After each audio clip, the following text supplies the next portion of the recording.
તો દક્ષિણ ગુજરાતમાં ભારે વરસાદને પગલે મહી નદી બની છે વિશાળ સાગર, જેનાથી વડોદરા જિલ્લાના 4 તાલુકાને સીધી અસર થશે।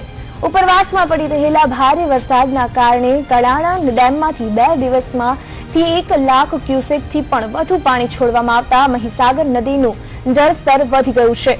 મહીસાગર નદી દરિયો બની ગયો છે, જેથી વડોદરા જિલ્લાના 4 તાલુકાને પૂરનું સંકટ ઊભું થઈ શકે છે તેવું એલર્ટ પણ જાહેર કરવામાં આવ્યું છે। તો 4 તાલુકાના 40 થી વધુ ગામ નદી કાંઠે આવેલા છે, તેમને સુરક્ષિત જગ્યા પર ખસી જવા આદેશ કરવામાં આવ્યો છે। જોકે રાહતની વાત એ છે કે હાલ જેટલું પાણી છોડવામાં આવી રહ્યું છે, જોકે હજુ સુધી કોઈ ખતરો નથી, પરંતુ ઉપરવાસમાં જો પાણી વધે તો પૂરનું સંકટ ઊભું થઈ શકે છે।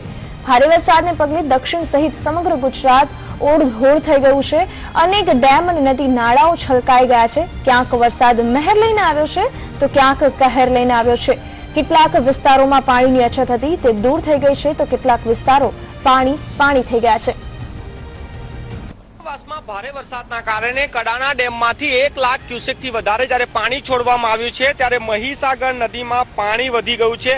વડોદરા જિલ્લાની વાત કરવામાં આવે તો વડોદરા જિલ્લાના 4 તાલુકા સાવલી, ડેસર, વડોદરા જિલ્લા અને પાદરા તાલુકાના જે 40 ગામો છે તેને અસર થઈ શકે છે। આ પાણીના કારણે તમામ જે કિનારાવાળા ગામો છે તેને એલર્ટ કરી દેવામાં આવ્યા છે। મામલતદાર, તલાટી દ્વારા તમામ જે લોકો છે જે નીચાણવાળા વિસ્તારમાં રહે છે તેમને સાવચેત જગ્યા પર ખસી જવા આદેશ પણ કરી દેવામાં આવ્યા છે। આપ જોઈ શકો છો કે આ નદી સામાન્ય દિવસોમાં ખૂબ જ ઓછું પાણી હોય છે, પણ આજે આ મહીસાગર ખરેખર એક સાગર જેવું રૂપ લઈ લીધું છે।